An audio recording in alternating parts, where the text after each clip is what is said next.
It became quite clear that if you did not agree with Audrey's opinion or beliefs, that you became a target. And not just myself, other females and other males in British Columbia, and actually even Alberta, they were harassed and they were not allowed to have a different viewpoint than what Audrey's was. And Audrey tried to control the narrative and we weren't allowed to question it. And it became incredibly uncomfortable. And there were women that cut weight to get out of the weight class. There were women that dropped out. And the relentless emails that we had submitted, it just felt exhausting. It's not inclusive. They're going for this inclusivity.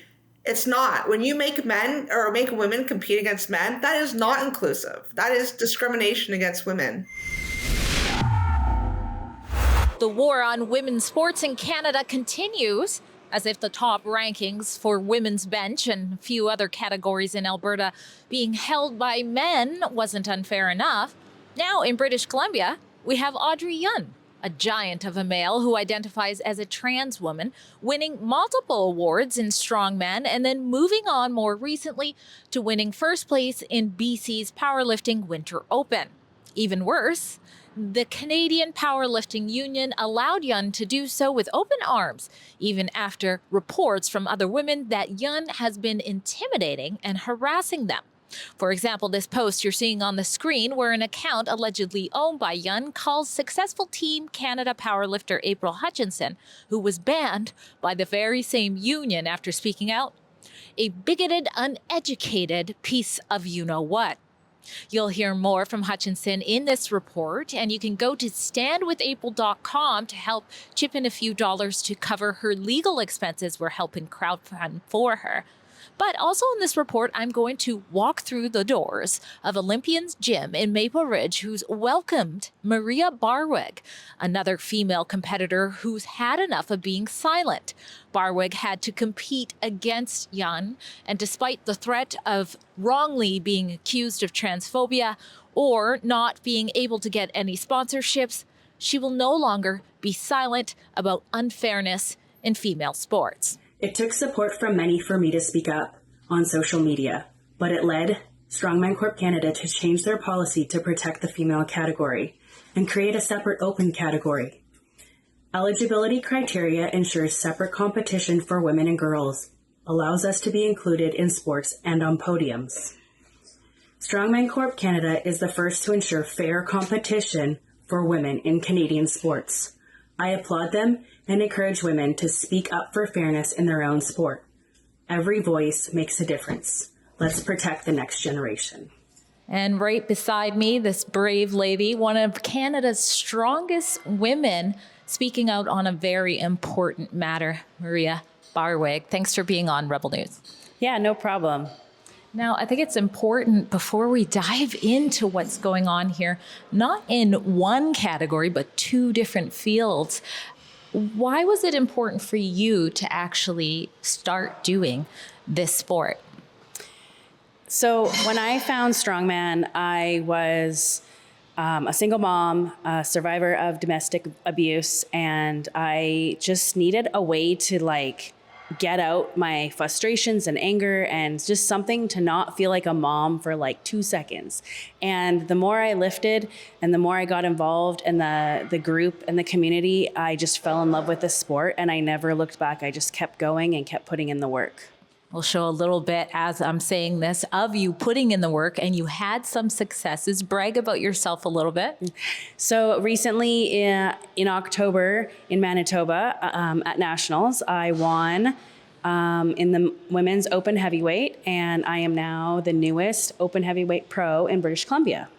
Well, congrats, but that didn't come easy. And along the way, you have had to compete against an individual who goes by the name of Audrey Yun, a biological male who dominated, got at least 3 awards last year, and won the BC Opens in a completely different sport. But talk about your interaction when this first happened and what it was like to have to compete against Audrey.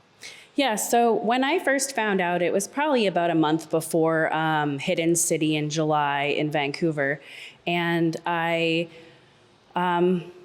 it didn't feel right at first. And then as soon as it got closer and closer to the date, I was struggling with the idea of going to the show and competing. And I found myself about the week before, I was really angry and I was really struggling to get through a couple of the workouts because I was at the point where it was like, it's just not fair. It's what's the point of training? It's like there's an unfair advantage, and we all talked about it behind closed doors, but it was just kind of one of those things that I had to accept. Now, it's one thing to have a male who is biologically at an advantage in the sport to be competing against women. It's another thing when that male appears to be hostile towards women. There are some women who feel as though Yun is being harassing to them and aggressive. What's your thoughts on that?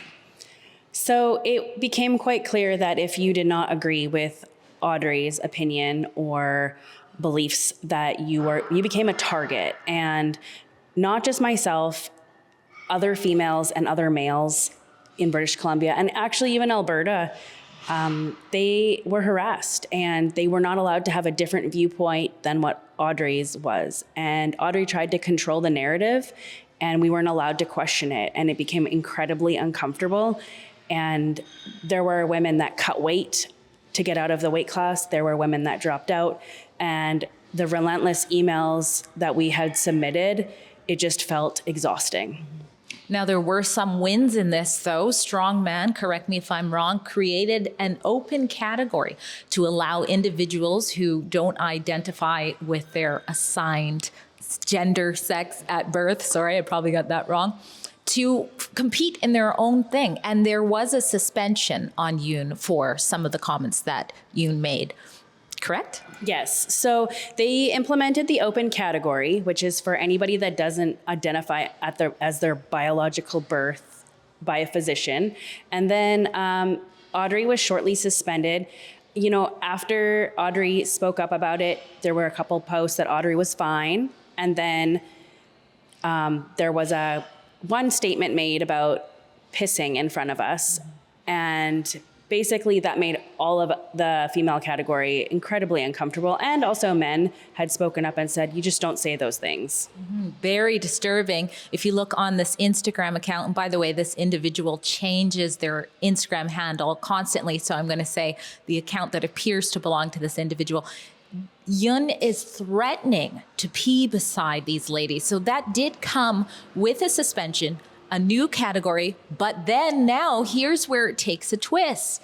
Yun doesn't want to join in that new category, it appears, and instead has moved on to powerlifting under the same union that gave April Hutchinson, who you've probably seen on Rebel News and has been speaking out about this matter, initially a 2-year ban for speaking out, and then it narrowed down to 1 year.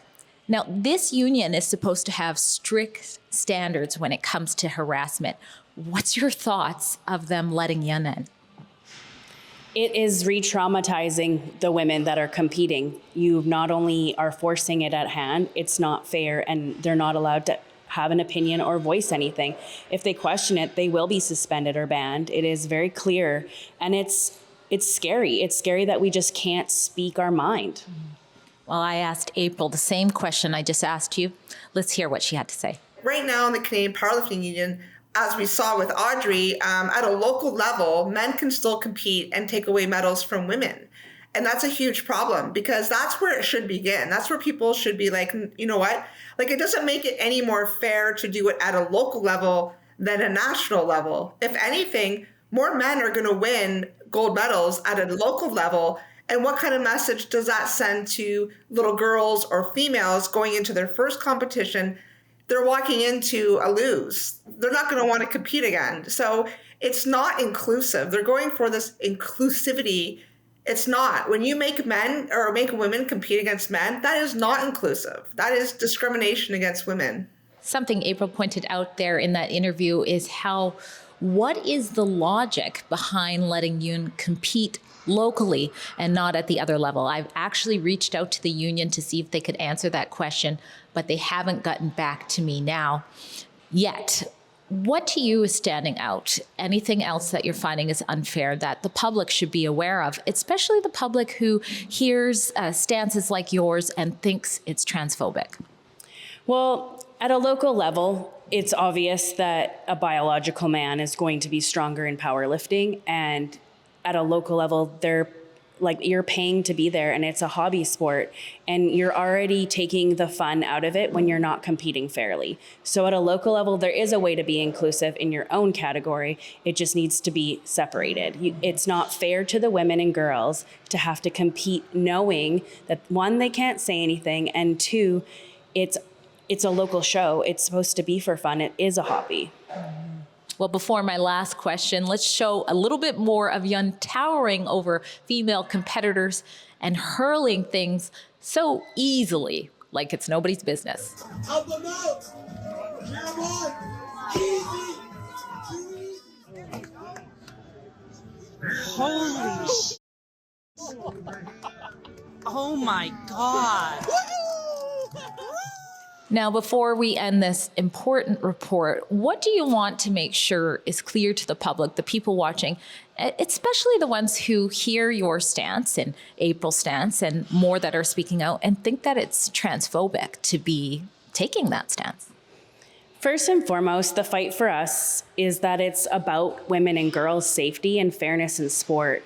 I think that it often gets confused with transphobia because it's not including them. I think a great idea is to have an open category because it's inclusive to them. It is something new and it's changing, and I think it's the most fair. I think the biggest thing is that we have to teach women and girls to be brave and to speak up when we know that there is something unfair, and we shouldn't be okay with being silenced.